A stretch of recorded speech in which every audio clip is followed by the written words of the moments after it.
Is anyone out there? Hey, anyone Janna? out there? Oh, Janna? Jonathan, are you out there? I'm here. I was just hiding in the black hole. I was waiting There for you you, and I are. didn't want anyone else to see me. Is it You safe got to now? you got to be careful out here, man. I Yeah, I, I'm I gonna be think really we're careful. okay. I think we're okay. Should I reverse polarity or Yeah, okay? I love this affliction you have. Well, it's a negative ion um, uh, a cloak I'm wearing. Actually, it's not an affliction. Here, I'll reveal. I'll reveal. Okay, You ready? reveal. Where? Okay. Yeah. Here we go. Well, where are you, man? I'm nowhere. I am nowhere. Well, I just came out of the black hole, so I'm back in my Oh wow, normal you're back on environment. Earth, I'm back on Earth. Yeah. man. Okay, so we're gonna go into some dystopian futures and presents. How dystopian do you actually feel this moment is? This moment. Yeah. Well, it's everything we might have feared and hoped, and as novelists. and it's opposite at the same time. That's what's amazing about it. How do you mean? Well, I mean, just to take a really simple example, we're all living back in our bodies. We've all been stuck in our homes. We're all cooking and. Well, you're cooking. I'm not known to be allowed into the kitchen. Breeding sourdough and spending more time with our pets or whatever creatures might be close at hand. And at the same time, we're all virtual. We're all running and hiding into these halls of mirrors. And isn't it kind of fascinating how it's hi-fi meets lo-fi? Yeah. Because we have all this hi-fi stuff in order to make this conversation possible, but it all comes across really grainy and pixelated. Yeah. And like lo-fi. Well, it's sort of like the early days of video art. It's like Nam June Paik, or like we're all hosts of our own cable access television shows. We're all Glenn O'Brien now. It's TV party. Right. And so you're enduring the plague and the collapse of democracy and social uprising. You're enduring them pretty okay. I have been fortunate. Yeah. Yeah. I have comparatively little to complain about, but I sure would like to go to the movies again someday. So I have to ask you, do you think that there's a difference between dystopian and apocalyptic? And I noticed in one of your chapters, you use both dystopian and apocalypse in the same chapter title. For me, there are two things that can be like a Reese's peanut butter cup. They can be consumed at the same time. But dystopia is a oppressive society. It's top down. It's social. It's social. Apocalypse is rising up from underneath our feet. It's nature exposing the fragility of our presumptions that we get to have it our way. So are we in a dystopia or an apocalypse or both? I think we have ample evidence of both in range right now. I mean, did you ever anticipate a plague? Well, it isn't hard if you're a teenage science fiction reader like I am to, everything's been anticipated for you. And I read the plague stories and I took them into my body, but it's very different from living in this actuality we've got right now. But it's some of the oldest apocalyptic narratives are viral and plague based, and that in a sense that goes all the way back to Edgar Allan Poe and the party at the edge of Yeah, Poe was actually oddly prescient, but I also heard that there was kind of a run on Camus' The Plague. Yes, people they were running out of copies. Took this very literally, but the irony is, I think Camus is one of the most purely allegorical plagues. He really just means Nazism, which isn't too off topic, but right. We had a confluence, but I don't think Camus was tremendously interested in he wasn't writing cli-fi or bio fictions so much as some other people have done. So by your distinctions between dystopias and apocalypses, we're kind of in a braid of both. Yes, more than a braid. They speak to one to the other. They reinforce. And if you read Naomi Klein, of course, you have this notion that there's a very deliberate kind of weaponizing of catastrophe, that capitalism has made its own kind of signature, almost unconscious move is to invest every catastrophe as a kind of opportunity for sorting out winners and losers.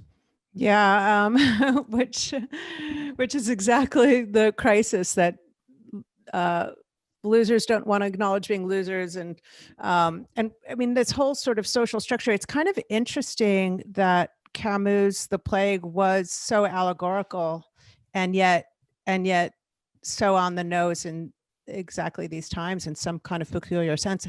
We've had plagues for a long time. I mean, I was talking to Siddhartha Mukherjee, and there's this concept that maybe coronaviruses are going to come around once every 5 to 10 years. Like, this is not, it's not over. I mean, with this one.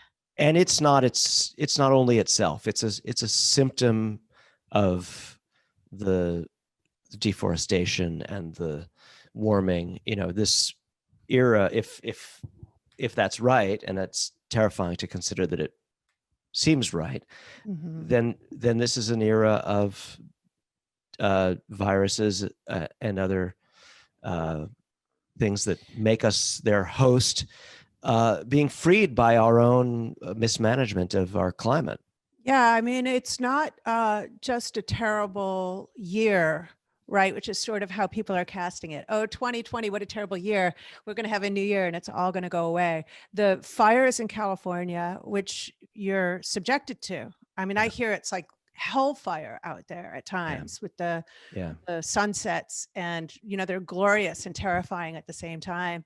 But all of these things are consequences exactly of what we're doing, and yet we're acting like, what a big surprise, and this is so terrible, this one year. And as soon as the clock resets on January 1st, this made up human construct, we're going to reset into this, back to the comforts of the 20th century. And that's really not going to happen. Well, that's this very American capacity for a kind of replenishable innocence. And it's sort of baked into the eternal myth of the expanding frontier, the growth imperative.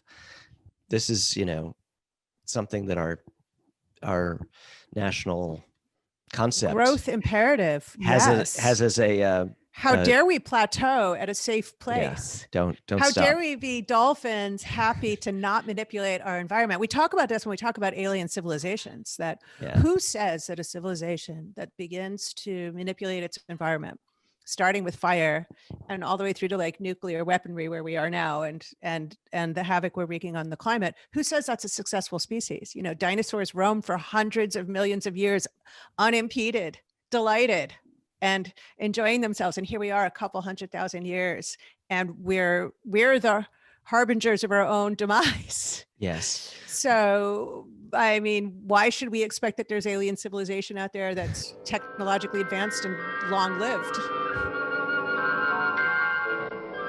With at least 2 billion stars in our universe, somewhere in deep space there are probably planets with civilizations built by living creatures. A ferocious race of creatures have set out to conquer our universe, beginning with the planet Earth. Did you ever read His Master's Voice by Stanislaw Lem? We were exchanging messages about Stanislaw Lem. I haven't read it, but I was going to run out if I could find a bookstore.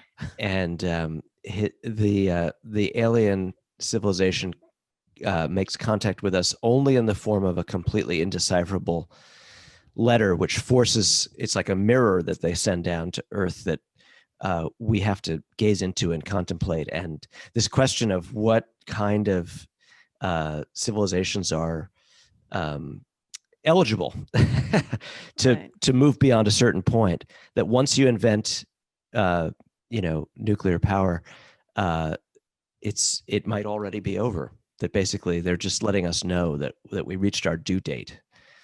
Yeah, I mean, it is a pretty chilling concept that the most successful species might be the ones least inclined to do violence to their environment, but not just violence, just to manipulate it at all, that they can survive without changing and altering the But then oceans again, in which they live or the airs in which they live. another framework is to think it's very beguiling because we're such blundering interferers with our systems and the dynamics around us, to think of them as somehow separate from us and something that would be all very placid and perfectly normal and comfortable and go on eternally without us. And that's not true either. This is a kind of a famous error of like the ecology ideology, is that nature is this balanced system and we're the problem. In fact, nature is a chaotic, unstable system, and we're one feature of that chaos and instability. Hence evolution. Evolution doesn't work without that. Yeah. So evolution is a combination of mutation and pressure, external pressure. And without that bizarre fluctuations in the external pressure, the mutation can't take hold. Well, in reading your book, of course, I'm thinking of this now on a much larger scale than just one planet attached to one star, but that the whole system is chaotic and unstable and dynamic, depending on your time scale. So when we look at the galaxy, we see hundreds of billions of stars, and we see hundreds of billions of galaxies in the observable universe. So as many galaxies as there are stars in the Milky Way, and around at minimum a fifth of those stars is multiple planets. So we're now in this bizarre position of the past decade or two where we realize there are more planets than there are stars. And the concept of the emergence of life on those planets becomes inevitable, right? It's just a matter of whether or not they're close enough for us to see. Okay, so I really, I want to ask a favor. Can you pass me a copy of your book? Oh, yeah, sure. Okay, thanks. Because I'll just hand it off over on this edge. I think you can. Okay. Yeah. Can you reach it there? Yeah. Great. Yeah. Okay. There we go. Thank you. Okay. I don't know. Can I get this? I tore through this book. There we go. The Arrest. Well, I'm a fan of your writing anyway, Jonathan. Thank you. And I tore through this book. It was so readable. And one of the things that's so interesting to me about your writing is that you're quite complex, obviously, in your writing. You have no intention of making it legible necessarily, but it is. It's just, you can devour it. And I don't know if it's the rhythm and the pace combined with this. You're one of the few novelists that seem to me to still be thinking about structure, which is something that I personally love, and are kind of an architecture of the whole book. So it has all of that kind of humor and energy and voice and pace that we expect from you, that we demand. But yet it's completely immediate. You can just, I took it down in 2 sittings. Thank you. Now you have to stop. That's enough. That's good. Stop blushing, Jonathan.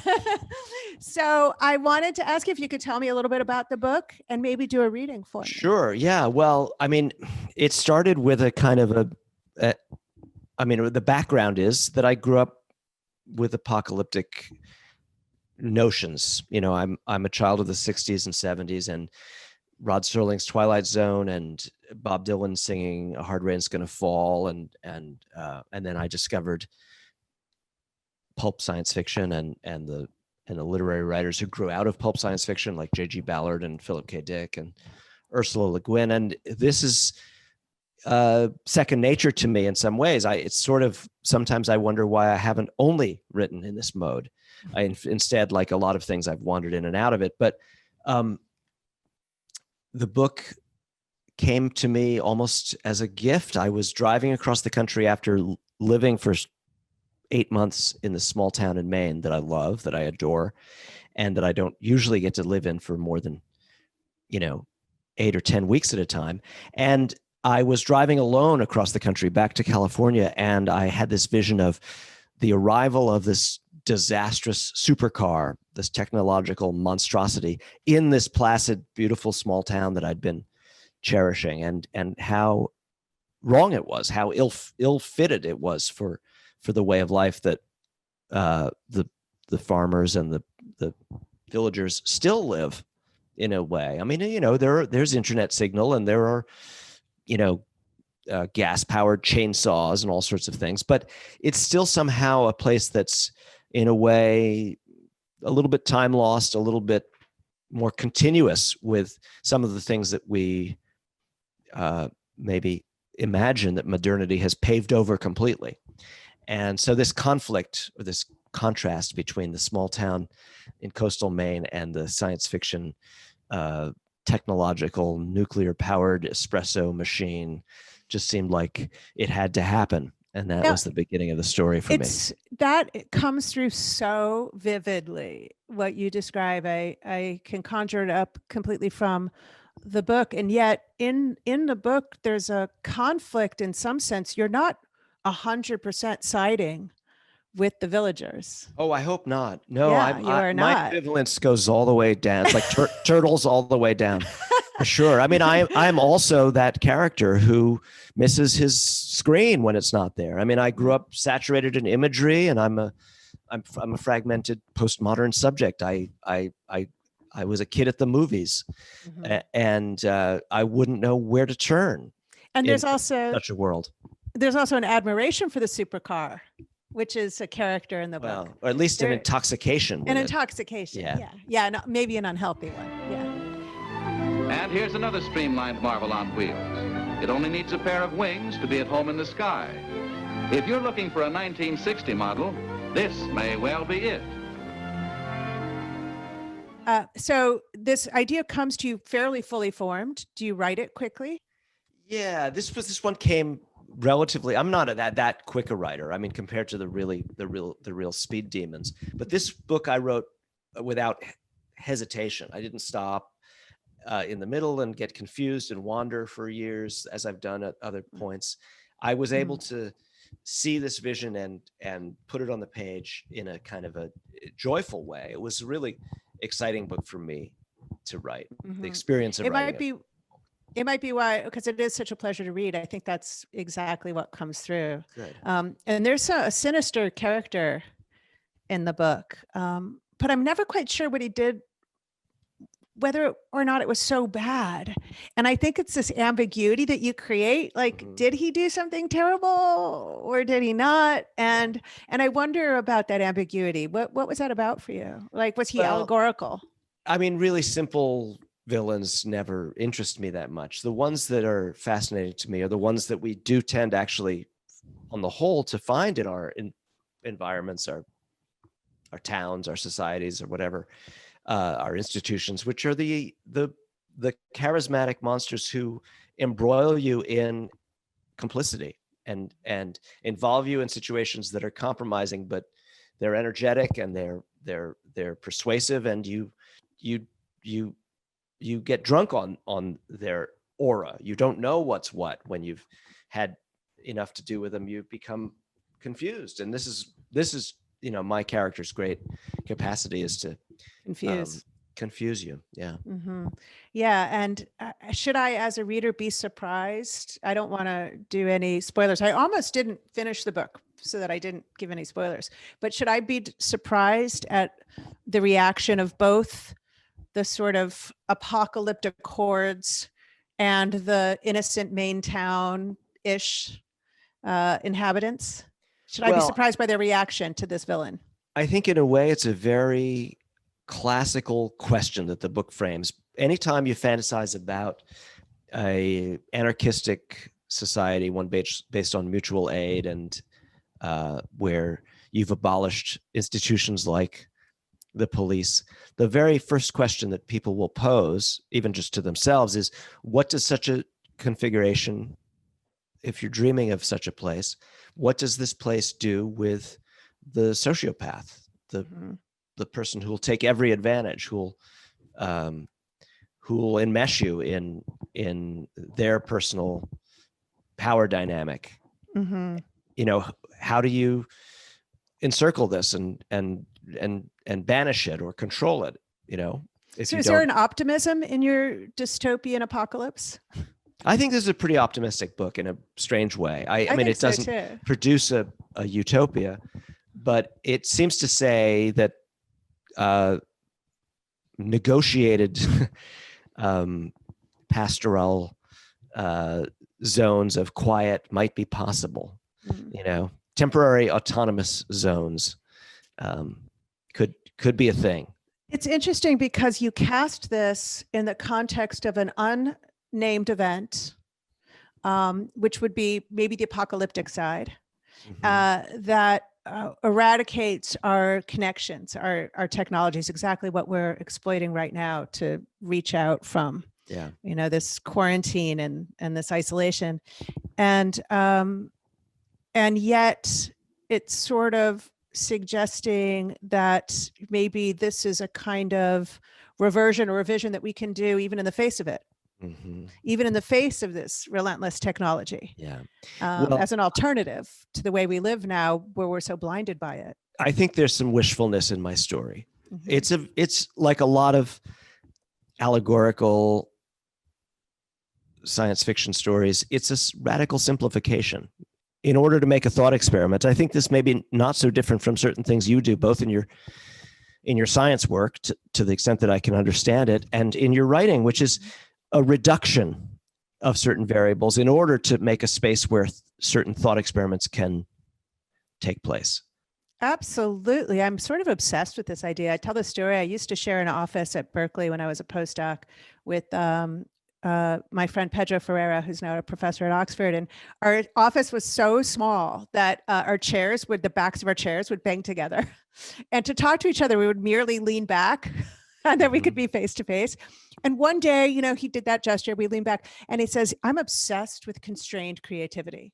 And it hit me like a lightning bolt. And I even describe it in the opening of the book that by imposing constraints, by simplifying, paring down more and more and more until you get down to, ideally one single constraint that you treat as an utter absolute, which is basically what Einstein did with the speed of light. It's not the theory of relativity. It's really the absolute theory of the speed of light, that by that one constraint, you are suddenly freed. And I feel like that's what you're describing, this ability to find revolution when you've built the scaffolding rigidly enough. I just wanted to ask about the supercar again. Oh, sure. Yeah. And I just want to ask you about Wells. If you thought about Wells's time machine when you were describing the supercar, because it has that kind of steampunk iconic imagery. When you're describing it, you can really see it. You can really visualize it. It's not exactly 100% modern in some weird way. I like that. I think that's true. It's sort of like a giant radiator from a New York apartment building that came to life and put someone put wheels on it. But it's also, it's really a retro future device. It's the kind of image that propagated. I mean, for me, it's not so much Wells specifically, although he's at the base of a lot of the material that obsesses me, but mid-century American science fiction, where it sort of converges with the kinds of tail fins that Detroit was putting on the Cadillac and the Oldsmobile, where you have this idea of what the future would be like, which is already looks kind of antique to us, and it is a kind of steampunk thing. It's a grandiosity because it's technology mated with an ideology about the future. It's expressive of someone's dream and maybe I would even say someone's wet dream about the future. It's really greasy kid stuff, and so the supercar in the book is as if Todd Baum, who is a movie producer after all, fell asleep one night and had a dream of the kind of car he would drive across the apocalypse in. And then he wowoke up and there it was in his driveway, So it's a boyish fantasy, but there's the whole history of the things that you described growing up with, like, well, you didn't mention Star Trek, but that whole, and the Twilight Zone and all of those things had exactly what you just described.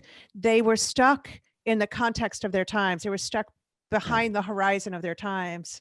And in the attempt to imagine, they did so much, but they still aesthetically painted it in the colors that were around them. Of course, which were very much that of the American dream, triumphalist post-war American dream. Yeah. Would you be willing to read me as I'm here in outer space? This is my black hole over here. Would you be willing to read me a little Here, I'm going to read to you about something that's almost like a psychological version of one of your astrophysical effects. And so this is a thing called time averaging. And this is very early in the book, the main character, who calls himself Journeyman, thinking about something that he does in relationship to other people and seeing them over time. Time averaging. That was Journeyman's name for it, time averaging. It wasn't a complicated idea. A thing that happens when you first lay eyes on someone you've known a long time, but whom you only see intermittently. A thing you do to their faces with your mind. Time averaging could also happen if you knew a child or a teenager, if they were your niece or nephew, say. It worked like this. You saw them. They appeared shockingly old, or in the case of the child, startlingly grown. You found time to wonder, where did the time go? Am I old too? Were they managing the same confusion, even as they smiled and said how great you look? Then you'd fix them in your mind, using time averaging. Your mind held a cache of earlier versions, and you'd merge them to make the person continuous with the earlier rendition. You located their beauty and unspoiledness and smoothed it up into the picture. If the person was truly elderly, like Jerome Corment's, you'd recuperate them to a degree. If a teenager, you'd find the younger child still lurking in their face. The persons for whom we performed the most remarkable acts of time averaging, Journeyman tended to think, were lovers. Former and present, of course. Lovers and siblings. In his present life, he found himself time averaging his sister nearly every day, despite the briefness of the intervals. If you'd told Journeyman before the arrest that he'd come to a life in which he saw his sister nearly every day, he'd have been bewildered at the suggestion. Time averaging wasn't a difficult operation in Journeyman's view. In fact, it was impossible not to perform it. Journeyman supposed it was a thing done to oneself in the mirror as well, though this seemed to cheapen the theory. He wasn't interested in mirrors these days. The striking thing wasn't the time averaging itself, but the existence of that tiny interval in which it hadn't yet occurred, the moment where we see things as they are. Journeyman suspected we also did this to the world. It must be the case. I love that passage, and you weave it through the entire book, which shows, again, this aspect of being structural or architectural in your writing, which I miss from a lot of people. Oh, there's the cover of your book. Oh, there's the supercar. Oh my God, what's happening to you? It just showed up. Make it go away. I'm trying to smooth it away. It's not easy. This affliction is extremely interesting, and I'm not quite sure I'm over it. Like, I think I'm gonna try to figure out. There could be a sinister explanation. Captured. Yes. Someone doesn't want me to escape the black hole. You could take the car out. We'll see if we can whisk you away. So I have a question for yes. You're clearly one of the most influential novelists around right now. And I know that when you first started writing, I'm sure you didn't foresee that. You might have hoped or pined or imagined, but it's hard to foresee that actually occurs to somebody. And I have a question for you as a novelist. So you write this incredible observation, which has elements of understandings of science and respect of appreciation of natural phenomena, but it is basically the root of a lot of novelism, which is to make observations that are utterly universal, that when I read them, I'll go, oh God, like how my friend said, constrained creativity. You said time averaging. And now it's going to be a thing for me. I'm going to be, when something happens like that, I'm going to say, oh, that's Letham's time averaging. Yeah. You'll notice your own time averaging. Yeah, I'll notice I'm doing that. But then you also mix it with this speculative fiction, which I'm not supposed to have imagined, presumably, that when you're doing it well, you've seen something I haven't foreseen. And how is that interplay for you between observations that I will immediately recognize that you gave words to and vision that I won't yet have grasped? I like this description because it reminds me of my own formation as a novelist. You know, my father is still a painter, and I grew up with the world of the visual arts, and what was now called STEM, the world of science and technology and mathematics. This was very exotic to me. I grew up really immersed in the world of expressivity and the arts, and it was easy for me to migrate from wanting to make paintings like my dad to wanting to make films or or poetry or comic books, and then eventually novels. But I could never have imagined my way to the kind of world that you inhabit. And this was also descriptive of my approach to writing fiction when I began it, which is I thought of it like a painting. I thought everything in it is to be expressive and invented and creative, you know? So when my characters read a book or went to a movie or walked down a street, I would make up a fictional book or movie or street name. I thought everything in fiction had to be fiction. Had to be vividly imagined. To the bottom. And it was as if I was in a kind of a fight against a truth, which I then opened myself to, which is that fiction also includes referentiality, that actually, ultimately I had to admit I wanted to write about New York City, for example, and I had to name it. I had to name the streets and acknowledge that my characters were going to go to schools that I went to, and that, like motherless Brooklyn. Absolutely. And that, I was interested also in fiction that was about characters who had some of the same cultural touchstones I did, so that it was a impossible constraint to not acknowledge that a character, as in The Arrest, might be also a fan of dystopian fiction. In a way, letting the nonfiction come into my fiction and understanding that naming the world, or as you say, just identifying things that we all consent are real, like the Beatles really happened. And so it's okay to mention them in your story, that this was going to be part of my growth as a fiction writer. So in the book, you mentioned The Road by Cormac McCarthy, which won the Pulitzer Prize, and you disparage it. And I wanted to ask did you really mean that? Your character does. And I wanted to ask you, do you really mean that about The Road, or was that really just your character speaking? I can find the Road a little bit self-serious, and it certainly is true that I'm a much more capricious and self-amused writer than Cormac McCarthy, who specializes in a kind of Old Testament gravity and grimness, which it allures me as well. I mean, the book of his that I really love is Blood Meridian. It's brutal. It's very hard stuff. And it's like Faulknerian. It's hard to read. It's hard to like literally the words, and also the imagery, bloodbath. So, but my character's reservations about The Road are, I also like to poke at things that I love and see if they hold up. Yeah. So I read The Road literally by taxi light. I read it so fast. So my first and only novel came out by the same publisher, was going to press. And while it was going to press, my editor, who was his editor, sends me The Road, and I'm on a windowsill. I'm like, pulp my book. Just don't print it. Yeah. This is a masterpiece. Like, why should anybody write anything else? I was completely floored by The Road. It's pretty relentless. It's an enormous departure. When you read it. Yeah, and it's an enormous departure from his usual style, which is a lot of like Faulknerian, difficult language and vague. It was like on the nose, frank. There's no who, what, where, when, or how.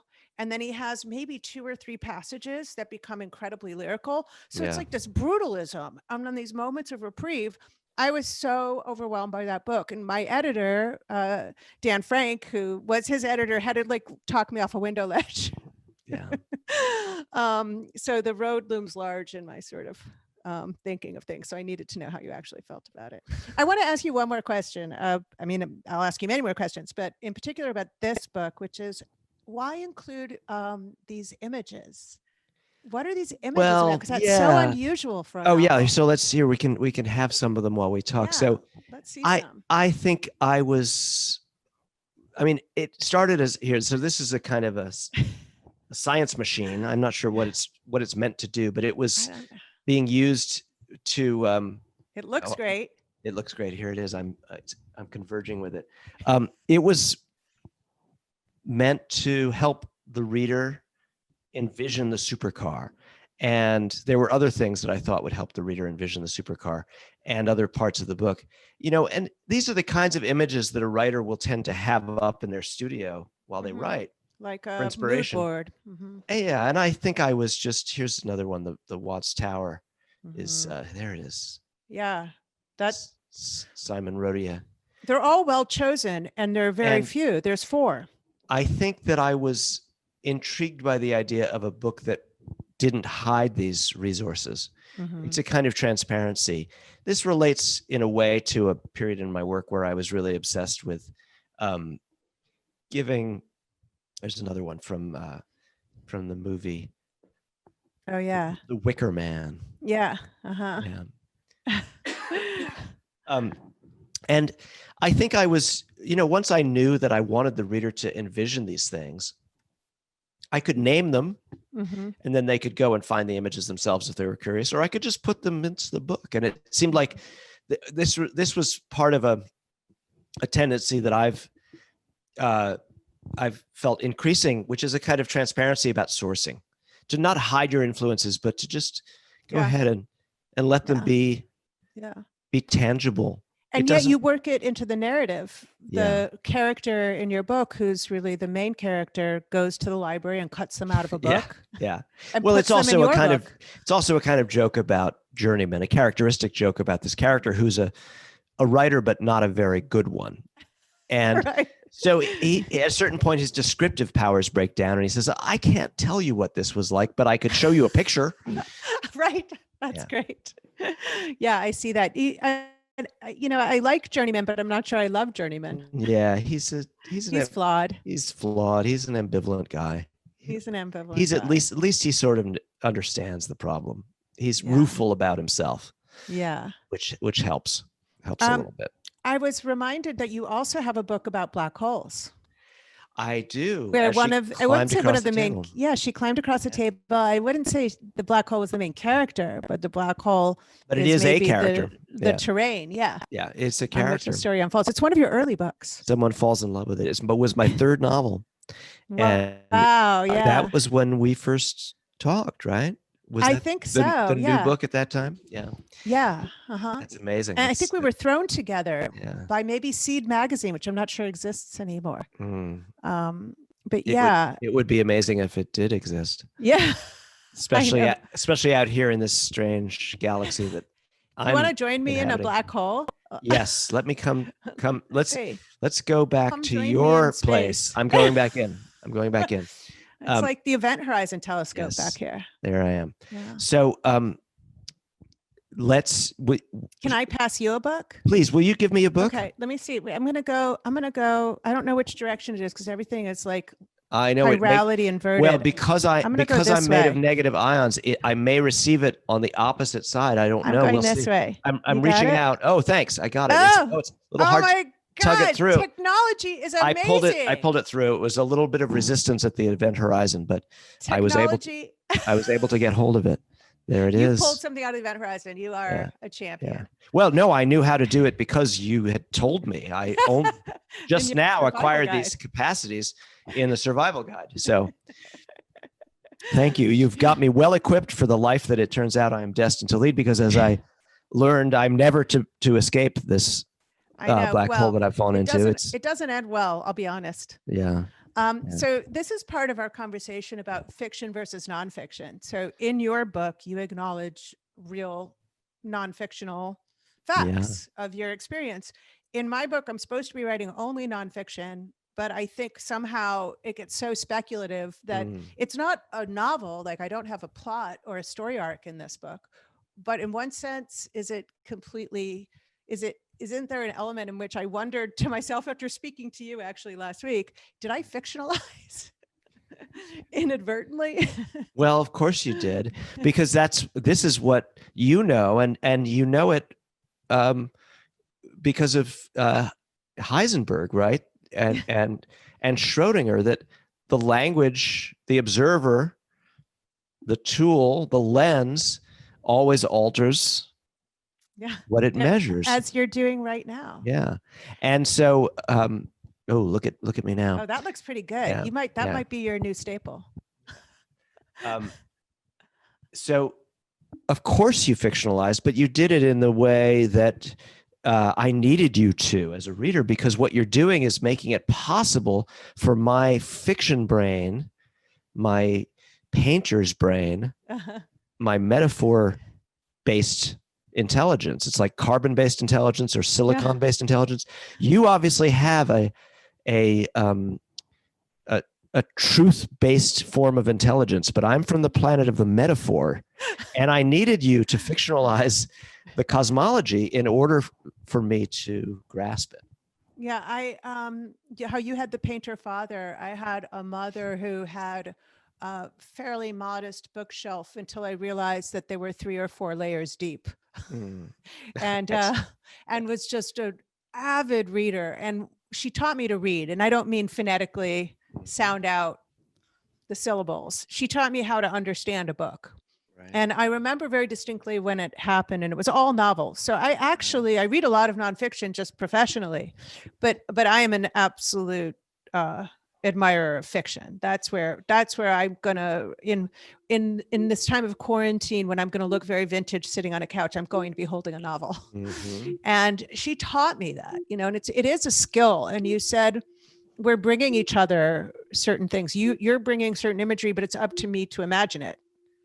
To conjure it up. And I feel like that a lot, even in the strictest nonfiction, when I'm trying something very expository and I'm trying something experimentally very expository, I am relying heavily on the reader to join me in that, right? This and is to bring thing, a lot yes. to the table. So this is something that I finally found a language for only very recently, despite the fact that I've been participating in it all my life on one side or the other.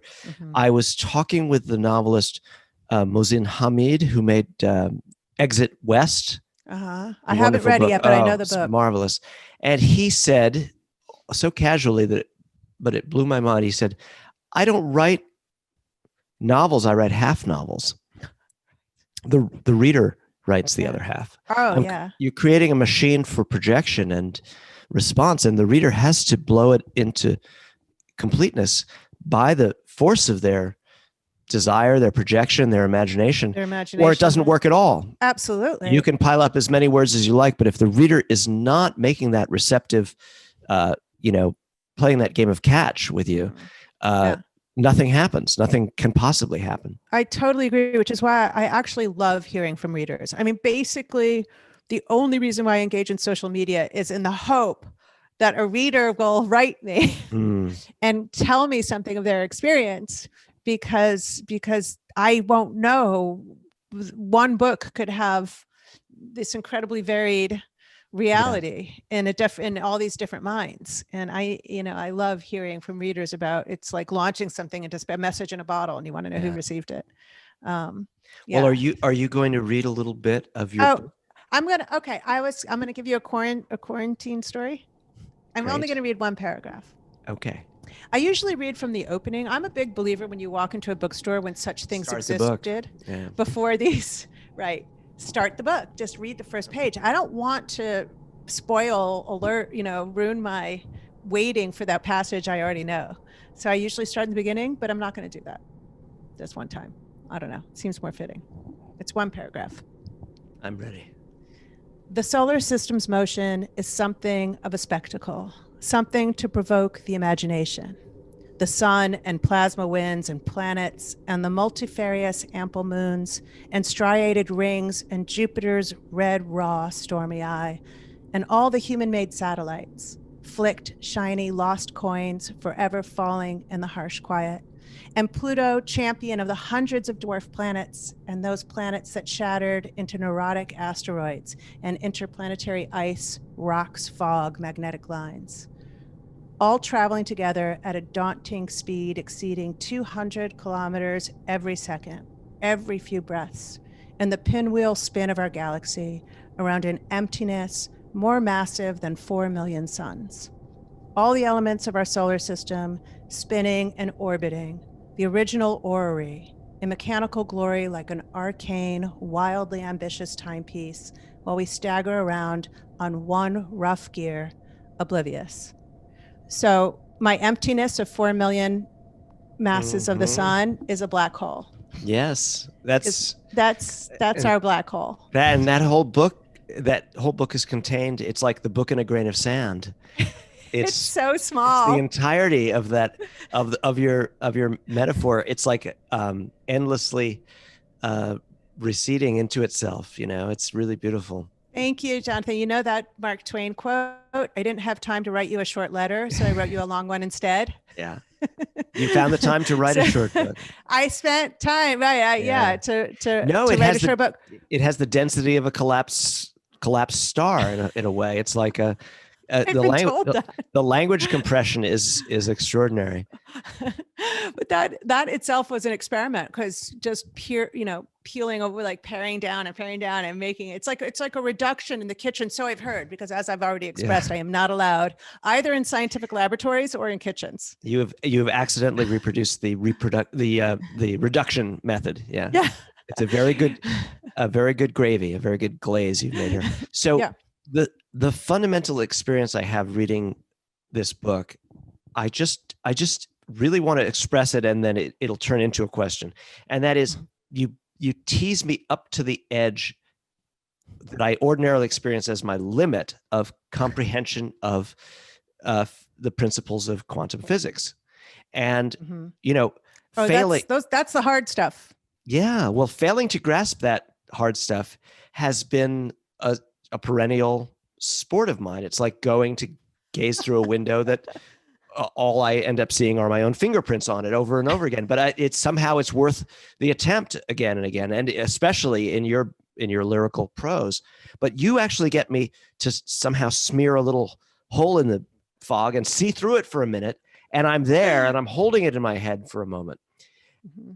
But it also collapses. It evaporates. It's the nature of it that it's there and then it's gone again, and I need to reproduce it. It's like a kind of a joke you can't stop getting, because every time you hear the punchline, it's new for you. But what I want to know is, you, with your big science brain, do you walk around all the time and you actually remember the joke? Yeah. So I have to say, it takes a really long time it's like anything in life that you're studying. You kind of get it at first if you have a knack for it and you have an ability, and you get it, and that encourages you to keep going. I mean, we all do things that we're good at. Let's be honest. We shy away from the things that we're not good at.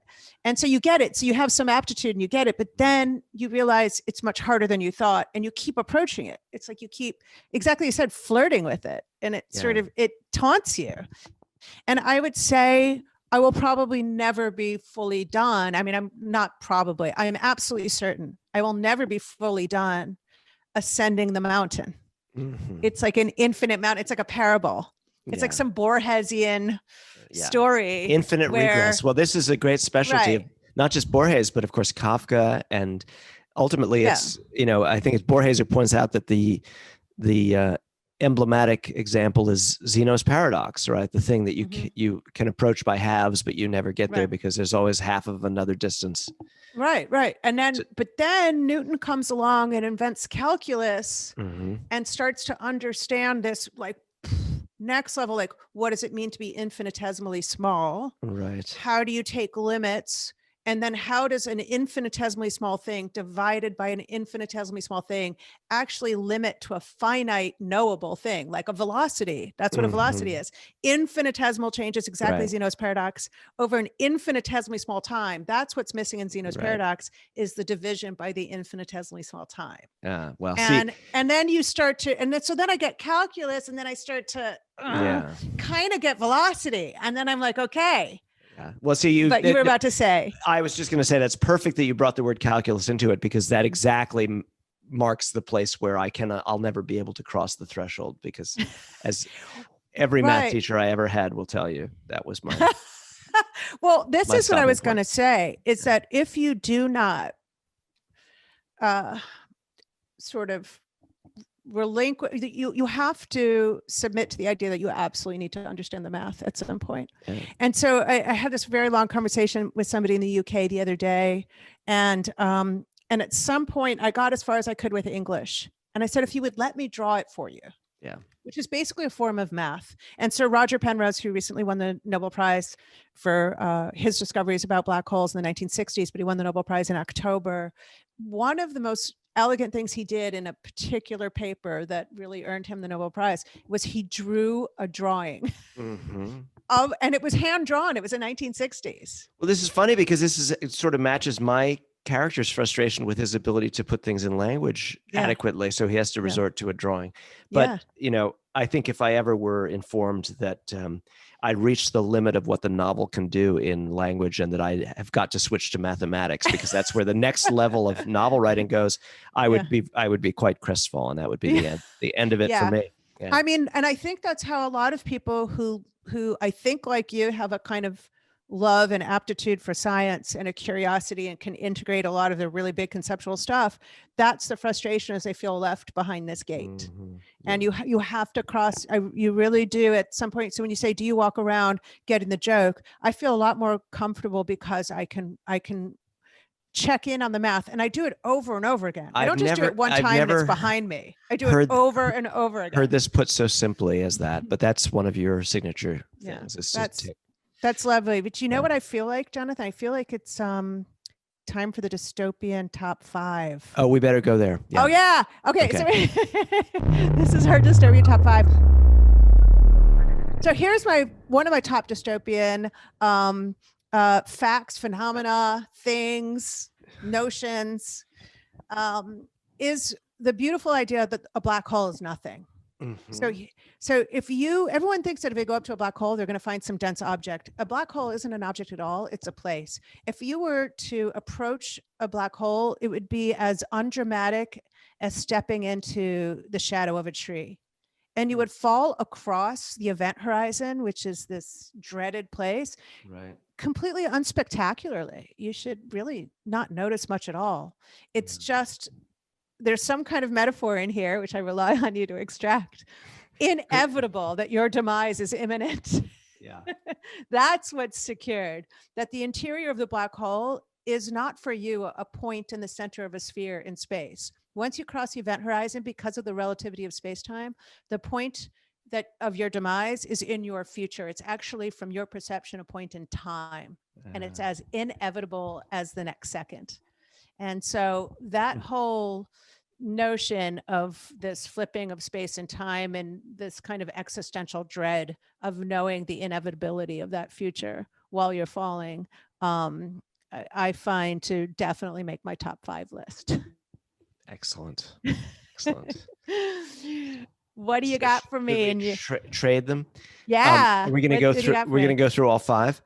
Yeah, we're going to go one at a time. Okay. We'll volley. We're going to volley. The first one I put on the list was the something I already spoiled it or gave a hint, which is the Twilight Zone episodes of Rod Serling's television show from the 1950s, which haunted and obsessed me all through my childhood. It was showing at night on Channel 11, often at 11 o'clock. That was where they scheduled it, was after my bedtime. So I had to tiptoe downstairs or be left somehow to my own devices to ever get to see it. And then, of course, I would have a terrible dream if I ever managed to see it. So I would see these things that frightened me. And I still think that it's the paradigmatic description of the undertow of dread that haunts both the technological and the Western imagination. You know, the utopia that the United States wants to be, and that the 20th century wants to be, and modernity wants to be, that often finds itself wandering into an abyss of paranoia or persecution or the revenge of technology upon its masters. You know, the Frankenstein story. All these different versions of dread were encompassed so naturally in such a simple, native kind of American vernacular style by Rod Serling. So that's my number 1. There's another person who understood constraints, right? Yes, honed absolutely. Honed in, like in the jugular. Well, in fact, it was shaked you. It was a half-hour television show with commercials. Half hour. It was probably 22 minutes. Incredible. And you could see the value of the constraints because one year they got to do it for an hour and it wasn't as good. Oh, fascinating. I didn't know that. Less was That's more. totally fascinating. Oh, I know what my next one is. It's very recent. It's Arecibo. So here's this 1,000-foot across telescope embedded in a sinkhole in a gorgeous mountain in Puerto Rico. Yeah. And it for 60 years is sending and receiving messages into space. It's remarkable. It is such a generous instrument. It observes pulsars, giant magnets, condensed dead stars. It observes asteroids and planets, sometimes things that happen from black holes. It's trying to look for messages from alien civilizations. It's sending messages, hopefully, probably in vain, in the aspiration that one day those relentless messages that will never slow down or stop will eventually make it to some, planetary system with life on it across the galaxy. And then over the past, little while, it's been an absolute peril. One of the support cables broke. I was going to say, it just fell apart, right? It's like nothing I have ever seen before. So the support cable breaks, maybe it's last spring, then one of the main cables collapses. And so this telescope doesn't move around like a regular telescope. It's 1,000 feet across. It has other mechanisms and they're around them and these struts and supports. And when one of the main cables breaks, it rips a scar across the face of this telescope 100 feet long. That was last month. And so obviously there was this scramble because this instrument is beloved. Yeah. And then last week, 900-ton observation deck utterly collapses, falls into the dish, tearing struts and supports right out of the mountain, and the instrument is demolished and collapsing into the sinkhole in which it was built. It's crazy. Is there a chance that someone doesn't want to be seen? I love it. Provocation for the next novel. I mean, that would be a great premise. It's like paparazzi, and they're like, "God damn you! Looking at me! Get out of my face!" Yeah. Someone punched it like the way Frank Sinatra would punch a photographer. I have to say, it wasn't just the loss of this precious instrument. It was this reminder of the fragility and maybe even the futility of our attempts at longevity, which we started talking about at the beginning. Okay, back to you. Dystopian top 5, number 2. I said, again, it's a cluster, like the Twilight Zone is a cluster of stories. This is The Man Who Fell to Earth, Station to Station, and Low. So it's a movie directed by Nicholas Roeg from a novel by Walter Tevis, guy who's on everyone's minds right now because he also wrote The Queen's Gambit. And I didn't realize that. David Bowie was in the movie, and then David Bowie made, immediately following that, his greatest music, his most also ominous and nightmarish and dystopian music, Station to Station and Low, 2 records that he used. The cover art were stills from the film, so they're all sort of melted together in my imagination. And this was when I was a little bit older, a teenager in the 70s, coming of age, and the sexual and the intimate and the countercultural and the druggy was sort of melting together with this dystopian vision. And this movie blew my mind and made me feel that it confirmed all of my paranoid suspicions about aliens and the government and cover-ups. And so it was catnip. I remember it so well, that opening scene. I haven't thought about it in years. And just for the record, I do not know your dystopian top 5. I'm hearing them just now. And I remember, doesn't he emerge naked from he descends down and emerges from the street naked or something? He's walking down a desert street. I think they filmed the opening in the Mojave, and he's having flash visions of the planet he left behind, which is starving for water. And then he sees so I make up the nudity? I don't know if he's completely frontally nude, but dream on. It's possible. Okay, so the lake. Then he sees water. He realizes how much water we have and how profligate we are with it, and he can't believe it. Mm-hmm. So this dovetails into my third dystopian, of the top 5 in no particular order, which is basically I'll take any monolith, but it started with 2001, of course, which remains a masterpiece. And I don't care if it's low hanging fruit.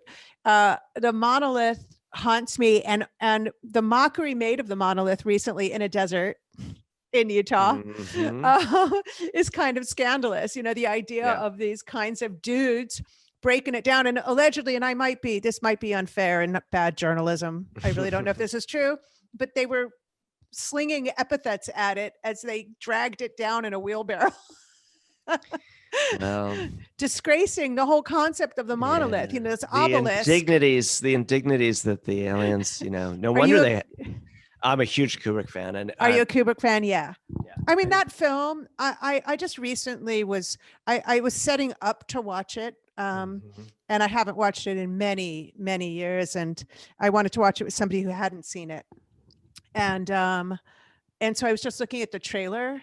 Yeah. I mean, it's devastating. It's so gorgeous. Yeah. And that monolith in I don't know if this was a thing before Kubrick or if he invented it, but it is the example of simplicity, the impact and the power of something so visionary. So I'm going to say very archetypal and as basic for me as and emblematic as the monolith, George Orwell's 1984, which of course, I probably read it before I read very much science fiction. I might have read some short stories by Bradbury and Asimov, but those books, Martian Chronicles and I, Robot and 1984, were all on my mother's shelf, and I read them when I was very young. And I'm sure I wasn't understanding. I mean, I know that the degree to which it was specifically politically allegorical about the Soviet Union and so forth was lost on me. But the atmosphere of oppression and the sense of how it a truly dictatorial, future fascist regime can get into your head and transform your relation to yourself and to language and to your own desire. That was unbelievable, a catastrophic encounter for me. So formative. Yeah. Hitchens has a book that I believe is called Christopher Hitchens called On Orwell.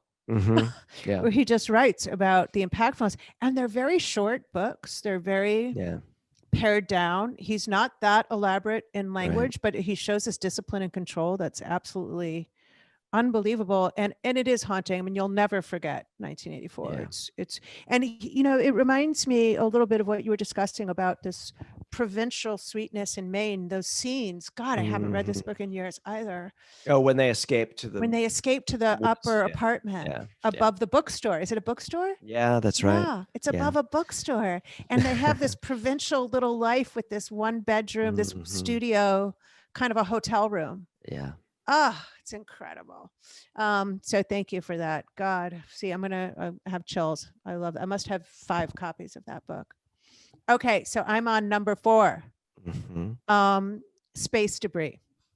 I am totally terrified by space debris. Yeah. NASA has a division that in which they keep track of what they euphemistically call conjunctions, which is the collision of either 2 full-blown satellites or some space debris and some beloved, the machinery that's up there. It has the word junk in it, conjunctions.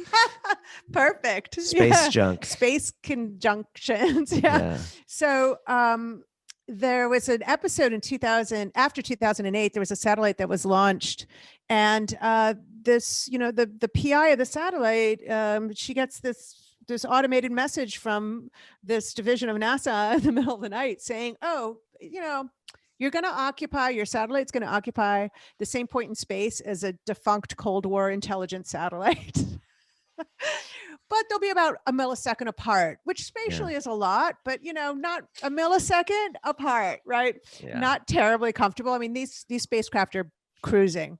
So they have to make this decision. A lot of the spacecraft don't even have thrusters because they don't want them. They don't want the fuel, which is highly flammable, and they don't want the accident of it going into the wrong orbit. Right. So she had to make the call of whether or not to boost it out of the way of this piece of space debris. And she did. You know, the fuel started to flow, and they, you know, it's really, space is hard. You cannot guarantee that you're going to get this thing back once you move it out of orbit. But I guess it's now on a different orbit doing what it does, which is crazy. And I remember in Chronic City, you have space debris, don't you? Well, I have an astronaut. Astronauts on the space station, and they are constantly concerned with the battering of the crap that's also in orbit with them. Yeah. I want to say I was a big fan of Chronic City. I remember when it came out, and I found it to be really controlled and very reserved. Thank you. It's one of my favorites. It's gorgeous. And I'm not going to spoiler alert, but at the end, I just loved. It's a real, like, it's just a subtle, beautiful. Thank you. You don't belabor it. You don't spend paragraphs on it. It's just this beautiful reorientation of your perspective. Okay. Are you on number 4? Anna Kavan's Ice. Devastatingly strange novel by a very unusual figure,